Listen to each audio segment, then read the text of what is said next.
जनतंत्र संवाद परिचर्चा के तहत आज हम लोग एक बहुत ही महत्वपूर्ण और मौजूद विषय पर बात करने जा रहे हैं।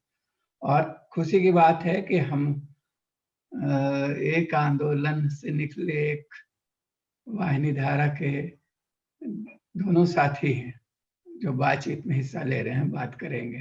कहने के लिए हम संचालन कर रहे हैं और घनश्याम जी जो वाहिनी के पुराने साथी हैं और एनजीओ भी चलाते हैं, लेकिन वो सबसे अलग और भिन्न और जमीन से जुड़कर और यहाँ के बारे में, यहाँ के पर्यावरण को ध्यान में रखते हुए कैसे विकास का कंसेप्ट बनेगा, कैसे होगा, इस पर गंभीरता से चिंतन मनन लगातार करते रहे हैं। तो आज हम लोग बिना समय गंवाए मुख्य मुद्दे पर आते हैं। किसान आंदोलन चल रहा है लंबे अरसे से, लगभग 1 साल से, और अभी अभी उस किसान आंदोलन की तीनों मांगे मान भी ली गई हैं। लेकिन हम लोगों को शुरू से धारणा है कि किसान आंदोलन की जो मांगे महत्वपूर्ण होते हुए भी जो असली संकट किसान और किसानी का है भारत में, उसको हम लोग एड्रेस नहीं कर पा रहे हैं और उस पर गंभीर चिंतन मनन भी नहीं हो रहा है। पिछले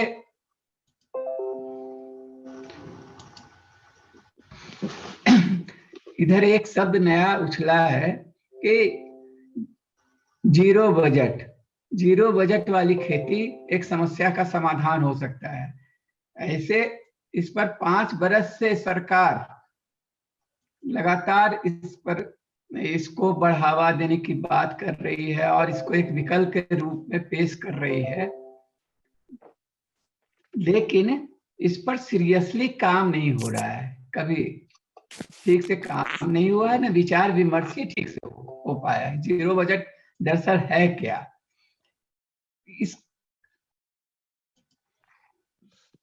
हेलो, हाँ, आवाज कट रही, हाँ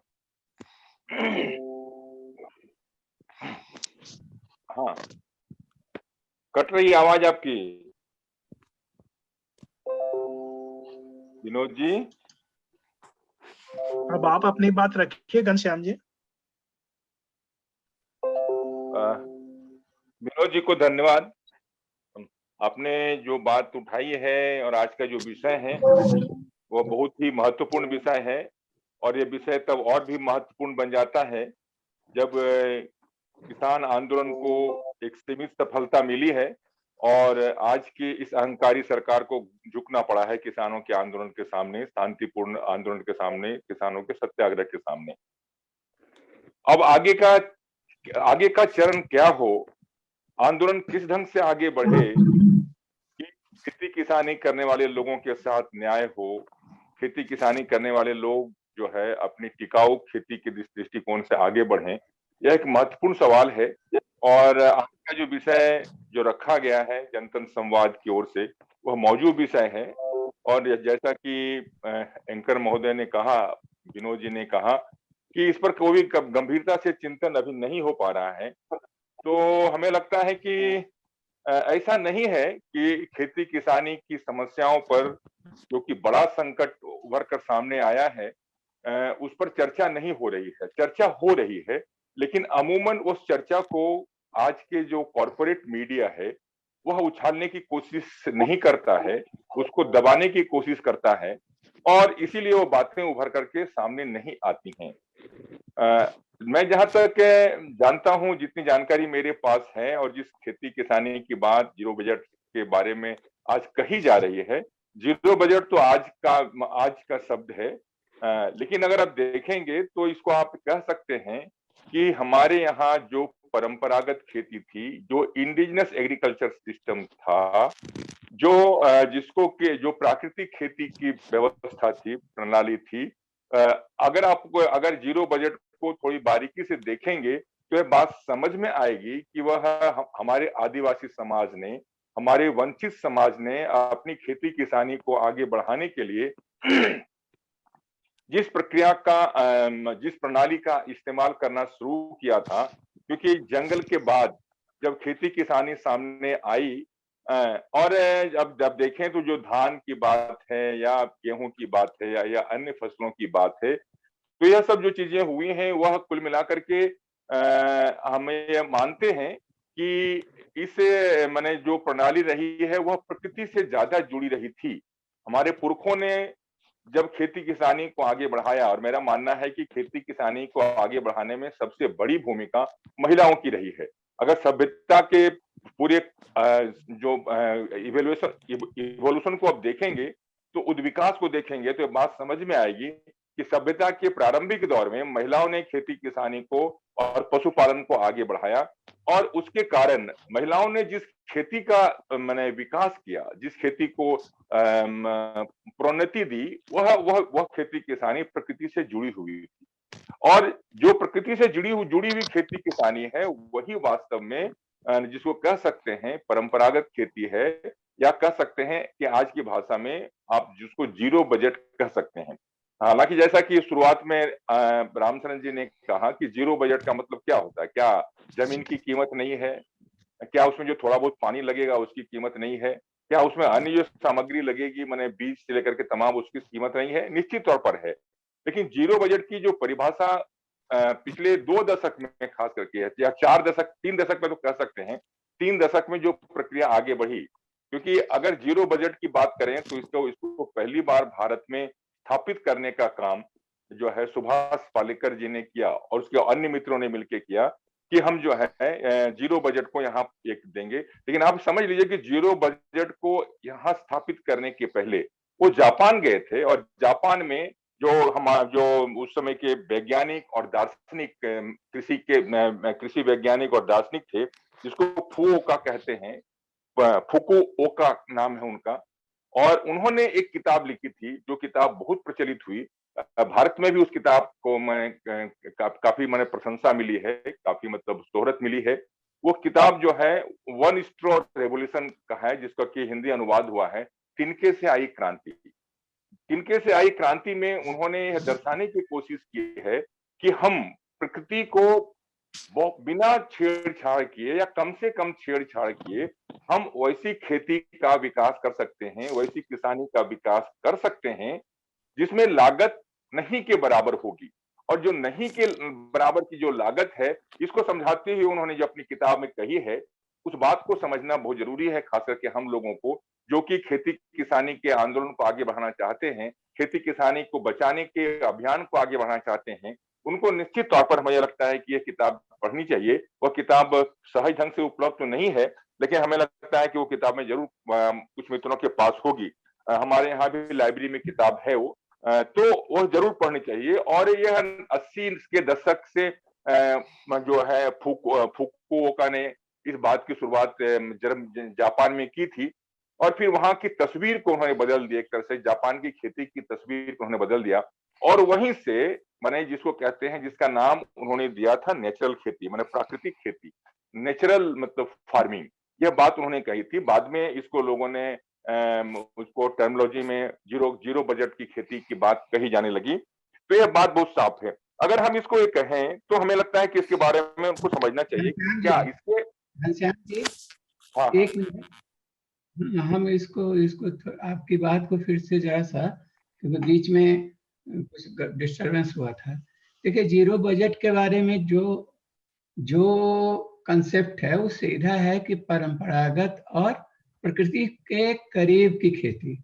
तो उसमें जो शोध और जो बातें अभी आ रही हैं, तो आपको हम लोगों को मान के, चूंकि हम लोग झारखंड में रहते हैं और आदिवासी समाज के करीब रहते हैं, जीरो बजट का सीधा आशय ये है कि हम जो रफली समझ पा रहे हैं, जैसे मान लीजिए अभी जो भी आंदोलन चल रहा है, जो किसान आंदोलन कर रहे हैं, और उसमें जो बातें आई हैं, तो अभी जैसे एक रफली आ रहा है कि क्या हम मान के चलेंगे कि जो भी खेती होगी वो रासायनिक खाद, सब्सिडी, कर्ज, मशीन के बगैर हो सकता है कि नहीं? इधर सरकार की चिंता ये है कि लागत मूल्य इतना बढ़ गया है और मोदी सरकार कह रही है कि हम दुगना करवा देंगे, इसलिए मोदी भी पिछले कुछ वर्षों से, पिछले जब सत्ता में आए थे उसी समय से जीरो बजट की खेती को बढ़ावा देने की बात होने लगी थी। जैसे अभी रफली ये है कि मान लीजिए जो योगेंद्र यादव कहते हैं, सरकार तो कह रही है कि जो हम मिनिमम वो जो प्राइस का गारंटी करेंगे तो 17 लाख करोड़ का खर्चा होगा, जो कुल बजट का आधा है हमारा। तो लेकिन योगेंद्र यादव बोलते हैं कि 36,000 करोड़ रुपया रफली लगेगा यदि वो मिनिमम प्राइस का गारंटी हम करते हैं तो 36,000 करोड़ भी तो। लेकिन हम लोग देख रहे हैं कि जो झारखंड में आदिवासी खेती करते रहे हैं, जिसको ये लोग प्रकृति के निकट वाला खेती अब नए ढंग से ये लोग व्याख्या करके कर रहे हैं, उसमें भी वही है कि गोबर के खाद का प्रयोग हो। हमारे यहाँ तो आदिवासी समाज सदियों से वो खेती कर रहा है। परंपरागत बीज का खर्च, जैसे खेती पर खर्च क्या क्या हो रहा है इसको हमको देखना होगा। एक तो रासायनिक खाद का होता है, दूसरा जो खर्च होता है वो लेबर कॉस्ट होता है, मजदूरी का, तीसरा होता है जो हम जो मशीनों का प्रयोग करते हैं, बैंक से कर्ज लेते हैं, ये कुल मिलाकर, जबकि जो खेती की बात, जीरो बजट वाली खेती की बात जो की जा रही है, उसका वो आदिवासी समाज तो सदियों से करता आ रहा है। वो अपने श्रम से खेत करता है, जोतता है, बोता है। परंपरागत बीजों का पहले अभी मुश्किल से मान लीजिए, अब तो अभी भी कुछ क्षेत्र में हो रहा होगा, लेकिन कम से कम 20-25 वर्ष पहले तक लोग अपना बीज बचा के रखते थे और उसी से खेती होती थी और मौसम के अनुकूल बीज रखते थे कि कभी गर्मी का दिन आ गया, पानी कम बारिश हुई तो हम किस तरह का बीज का इस्तेमाल करेंगे। तो आदिवासी समाज तो सदियों से करता आ रहा है, अभी भी कर रहा है, जो जीरो बजट खेती ही है। लेकिन धीरे धीरे तो अब मौजूद सवाल ये है घनश्याम जी कि जो किसानी, जिसका अभ्यास हरित क्रांति के नाम पर जिस दिशा में हम बढ़ाकर ले गए भारत को और यहाँ के किसानों को, वो किसान क्या अब वो परंपरागत खेती की तरफ वापस होने के लिए तैयार होगा? दूसरा संकट ये है कि हम फिर कहें कि आदिवासी बहुल इलाकों में अभी भी चूंकि परंपरागत खेती होती थी, इसलिए जमीन की उर्वरा बची हुई है, लेकिन इसके बाहर जो खेती हो रही है वहां तो जमीन नष्ट हो चुका है, वहां की उर्वरा शक्ति खत्म हो चुकी है और रासायनिक खाद के खर्च के बगैर, वो इस्तेमाल के बगैर वो उपयोग हो ही नहीं सकता। जीरो बजट पर जो खेती वाले जो डिस्कस चला रहे हैं, वो लोग बता रहे हैं कि ये सब संकट आने वाला है। एक तो जो किसान है, जो रासायनिक खाद और इसके इस्तेमाल के आदी हो चुके हैं ज्यादा से ज्यादा उत्पादन के लिए, और दूसरा कि जमीन भी उसी तरह का बन चुकी है। तो उसको कैसे हम कर सकते हैं? क्योंकि इसका एक ठोस उदाहरण नेपाल है, जहां अभी भी सरकार ने वहां ये खेती का जीरो बजट खेती का प्रस्ताव कानून ही बनाया और उसके विरोध में जनता उतर गई वहां। तो इस तरह का कोई भी प्रयोग, चाहे जो हम लोग सैद्धांतिक चर्चा कर रहे हैं, एक तो एकदम मॉडल हमारे सामने है, जापान और वहां से लौट के देखने का जरूरत नहीं था। हम लोग अपने भारत में ही आदिवासी बहुल इलाकों में जाते और देखते तो और अभी भी देख सकते हैं कि खेती कैसे होती है। तो उसके बाद लेकिन सवाल है कि इसके बाहर उस खेती के साथ आत्मतोष जरूरी है, उस खेती के साथ मानवीय श्रम जरूरी है, अपने परिवार के साथ हाथ लगा के काम करना जरूरी है। ये किसान जो आदिवासी क्षेत्र के बाहर के हैं, ये सब कर पाएंगे और इस चुनौती का सामना कर सकेंगे? हालांकि इस संकट तो बहुत बड़ा है, ये संकट इतना है कि इसके कारण भयानक पर्यावरण संकट है। तो घनश्याम जी इसके बारे में बताइए कि कैसे हो सकता है ये? यदि ये सैद्धांतिक रूप से हम लोग सहमत भी हैं, एक धारा के लोग हैं, समझ रहे हैं चीजों को, लेकिन इसको व्यापक कैसे किया जाएगा? और क्या जो किसान अभी हैं जो आदिवासी क्षेत्र के बाहर, वो उसके लिए तैयार हो पाएंगे कि नहीं, या उनको कैसे तैयार किया जाए? विनोद जी, मैं हाँ, भी कुछ धन्यवाद। बोलना चाहता हूँ। हाँ, घनश्याम जी, मैं रखूं? पहले हाँ बोलिए। पहले घनश्याम जी बोल तो मुझे लें। लग रहा हाँ, मनु जी ठीक कह रही हैं कि मैं अपनी बात रख दूं 10 मिनट में, 15 मिनट में। उसके बाद जो है आप लोग मैंने इस पर अगर हस्तक्षेप करते ज्यादा बेहतर होगा। हालांकि जो विनोद जी सवाल खड़ा कर रहे हैं, जो बात कह रहे हैं, वह मौजूद बात है कि बहुत सारे आदिवासी सवाल मैंने आपको लिख के भेजे हैं अभी। अच्छा, बहुत मैं सारे देखता सवाल हूँ। मैंने आपको, लेकिन हाँ, मैं सोच रही थी कि आप अपना खत्म कर लें, मैं वही चाहता था, उसके लेकिन बाद। हाँ, विनोद जी ने जिस ढंग से हस्तक्षेप किया है, हमें लगता है कि उनको एक तो है कि हम उनको धन्यवाद देना चाहते हैं कि मैं जो कुछ कहना चाहता था उसमें से कई बातें विनोद जी ने कह दी हैं।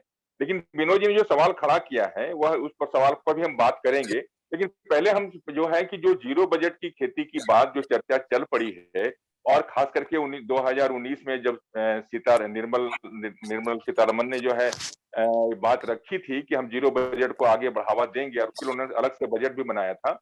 तो यह जो पूरी पॉलिटिक्स है, इसको भी हम लोगों को समझने की जरूरत है। जो पूरी प्रक्रिया चल रही है, इसको भी समझने की जरूरत है कि यह अचानक उनके दिमाग में बात नहीं आई है।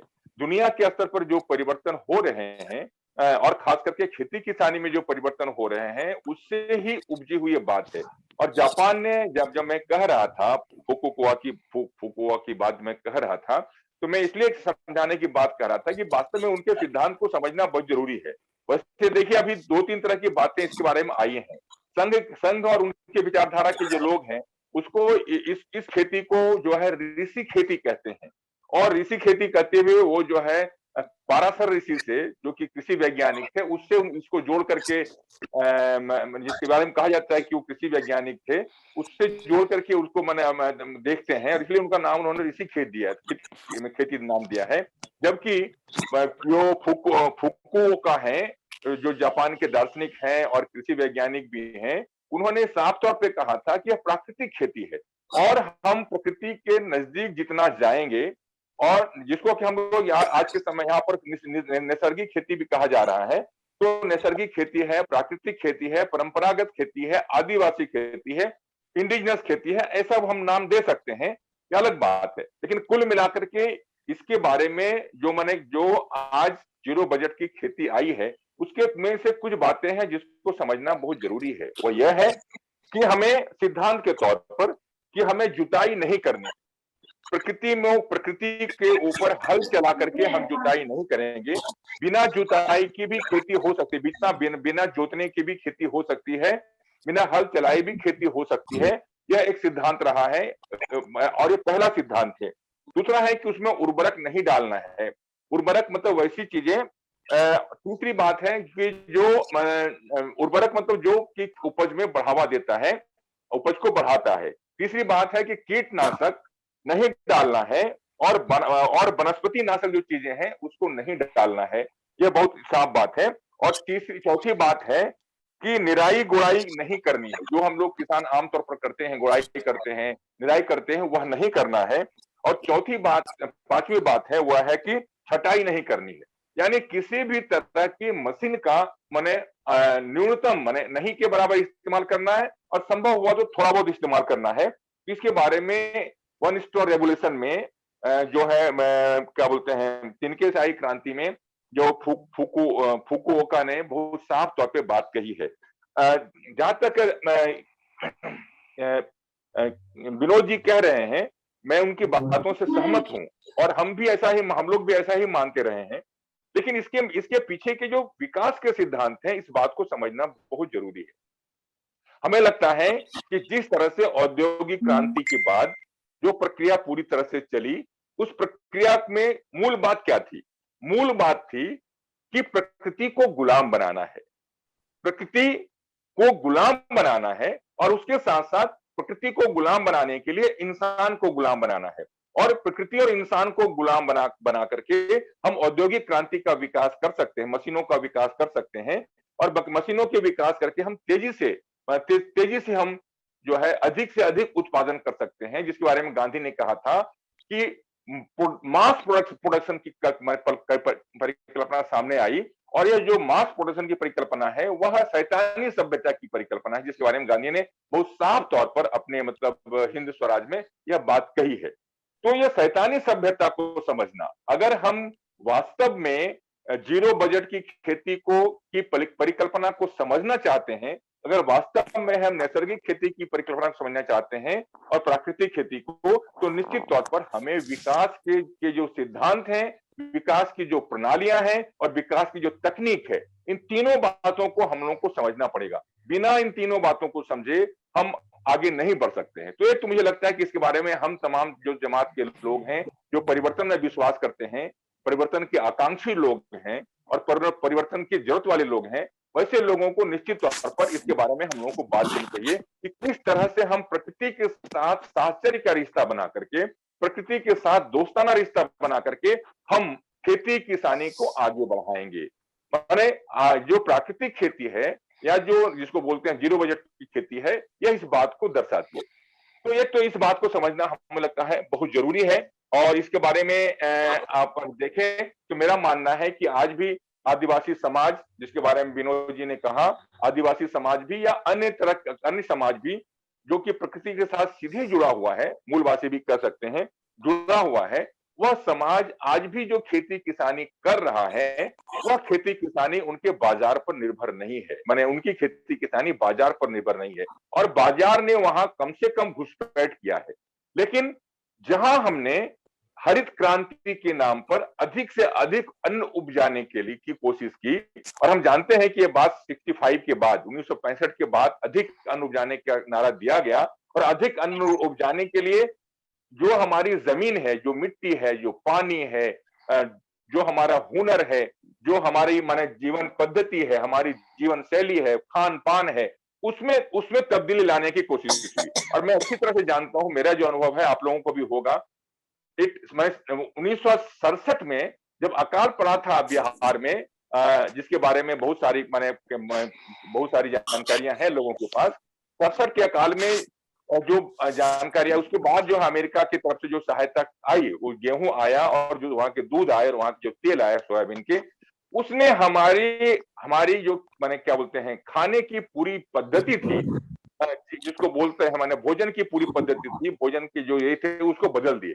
और हमें सिर्फ या तो रोटी खाना है या भात खाना है, इस तरह की प्रक्रिया विकसित हुई। और इसके कारण जो खेती हुई, जो खेती का विकास होने की बात हुई हरित क्रांति के नाम पर, वह अधिक से अधिक अन्न उपजाने के नाम पर जो हुआ, वह या तो धान उपजाना है या या क्या होते हैं गेहूं उपजाना है, यहां तक सिमट गया।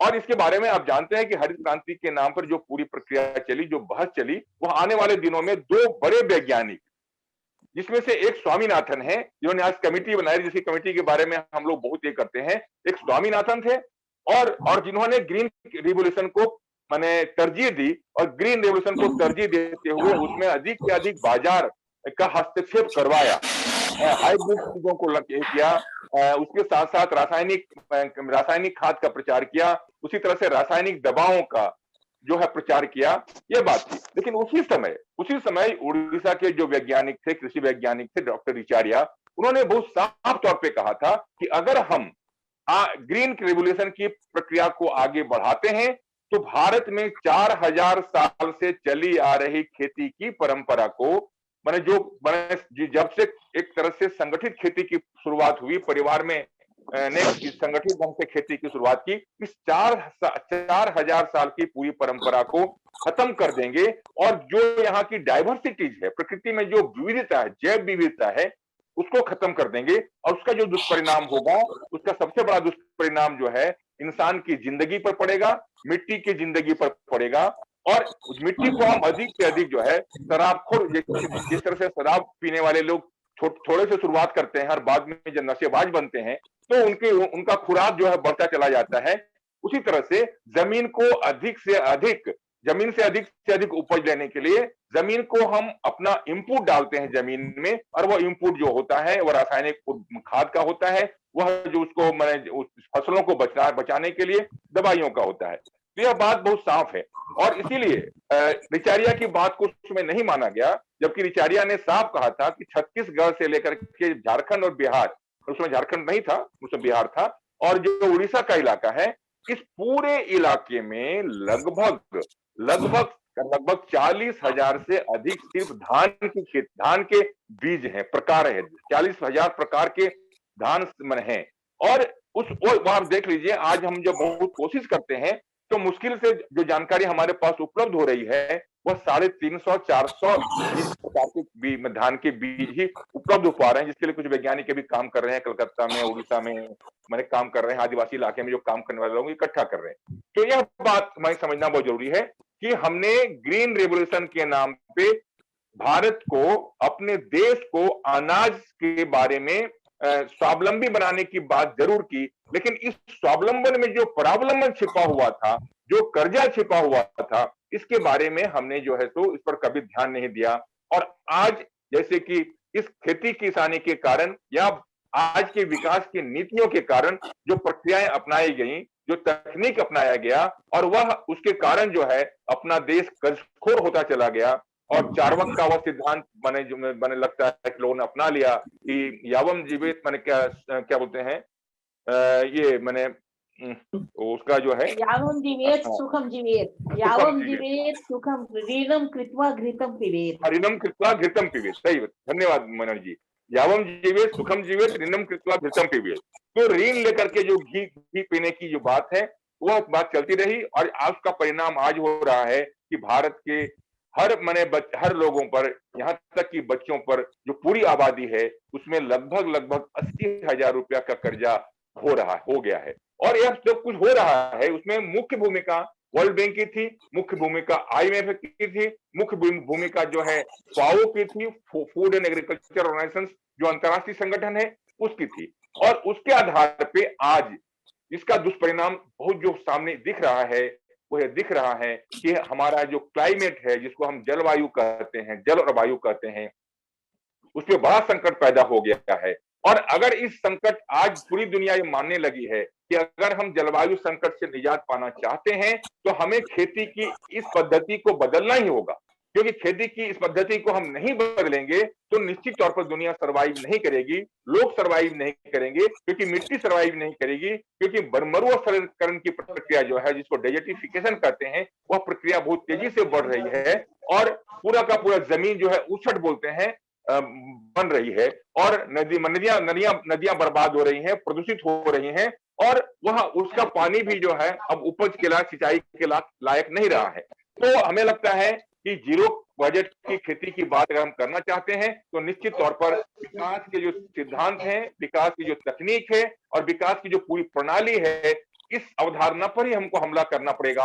और एक जो जिसको कह सकते हैं प्रकृति के साथ जीने, प्रकृति के साथ साहचर्य करके हमको आगे बढ़ना है, इस अवधारणा को विकसित करना पड़ेगा, जिसके बारे में गांधी जी ने बहुत साफ तौर पे कहा था कि प्रकृति के लिए, प्रकृति हर इंसान की जरूरत पूरी कर सकता है, लेकिन प्रकृति जो है किसी एक व्यक्ति की लालच को पूरी नहीं कर सकती है। तो यह बात समझना बहुत जरूरी है, और इसीलिए हमें लगता है कि जो जीरो बजट की खेती है वह आज के समय की मांग है, लेकिन इसके पीछे की जो पॉलिटिक्स है, इस पॉलिटिक्स को समझ करके ही हम आगे का कदम बढ़ाएंगे, तभी हमें लगता है कि जीरो बजट या प्राकृतिक खेती की दिशा में हम आगे जा सकते हैं। क्योंकि अगर जंगल नहीं बचेगा, जानवर नहीं बचेगा, तो जीरो बजट की खेती या प्राकृतिक खेती की जो हम बात कर रहे हैं वो संभव नहीं है। तो मैं इतनी बात कहना चाहता था। धन्यवाद आप लोगों को कि आपने मुझे मौका दिया। सवाल है तो सवाल पर साथी लोग रखें, फिर मुझे संभव होगा तो मैं बात करूंगा। मैंने लिख करके घनश्याम जी, मैं देख नहीं पा रहा हूँ, मैंने आप मुझे बता दीजिए कुछ सवाल। एक तो सबसे पहली बात ये है कि आप के हर जगह सरकार की नीतियों की घुसपैठ हो, जब चाहे तब आप किसानों को उजाड़ दें विकास के नाम पे, आप नदियों की धारा मोड़ दें, आप जंगल उजाड़ दें, आप पहाड़ काट दें और कहें किसानों को कि जीरो बजट खेती करो। क्या ये प्रैक्टिकली पॉसिबल है? नंबर 1। नंबर 2 कि जीरो बजट की खेती, जैसा आपने भी बताया कि आज की कॉन्सेप्ट नहीं है, नाम कुछ और रहा होगा, और भारत में इसके प्रयोग कुछ नामी गिरामी नामों ने किए, जिसमें एक वंदना शिवा भी एक है। एक ब्रांड भी बनाया उन्होंने, नवधान्य। नवधान्य, और नवधान्य, उसके प्रोडक्ट तो हम नहीं खरीद पाते, 3 गुना 4 गुना उसकी कीमत है। और चूंकि 3 गुना 4 गुना कीमत है सामान्य कीमत से, तो बिक्री नहीं हो पाती। बिक्री नहीं हो पाती तो वो रखा ही रहता है, और रखे रखे बेस्वाद हो जाता है। मैंने एक बार बड़ी हिम्मत करके खरीदा था उनका आटा, इतना बेस्वाद था कि खाया नहीं गया। मैं दूसरे को देने लायक भी नहीं था, मैंने उसे एक तरह से फेंक दिया, क्योंकि वो बिक नहीं पाता है। और हर चीज का एक, जानते ही हैं आप, आपने नेचर की बात कही कि एक जिंदगी होती है हर चीज की, उससे ज्यादा जाती है तो खराब हो जाता है। तो ये कहना, और तीसरी बात जो मेरे मन में सवाल है कि ऊसर, जो विनोद जी ने कहा कि धरती ऊसर हो चुकी है आदिवासी क्षेत्रों को छोड़ के। आदिवासी क्षेत्र की जमीनें लूटी जा रही है, कृषि जमीन, और बाकी जगह ऊसर हो चुका है। तो अब उस पे लौटने में क्या कैलकुलेशन होगा? और फिलहाल के दौर की मेरी आखिरी बात, कि जब सरकार जीरो बजट की खेती करती है तो डर लगता है, क्योंकि एमएसपी के सवाल उठ रहे हैं। तो कहीं ऐसा न हो कि जीरो बजट की खेती है तो एमएसपी क्या? जीरो बजट तो कभी होता नहीं है कायदे से। आप जानवर रखेंगे, उर्वरा तो देते ही हैं, आप प्राकृतिक दें या रासायनिक दें। तो आप मवेशी पालेंगे तो मवेशी को खिलाएंगे, मजदूरी करेंगे, तो कभी जीरो बजट तो हो ही नहीं सकता। हाँ, प्राकृतिक खेती हो सकती है, जैसा आपने कहा, जैसा आदिवासी करते आए हैं। मेरा फिलहाल यही सवाल है। मैं कुछ बोलूं? हाँ, कौन बोल रहे हैं? रामचंद्र जी? सर, हाँ जी, बोलिए।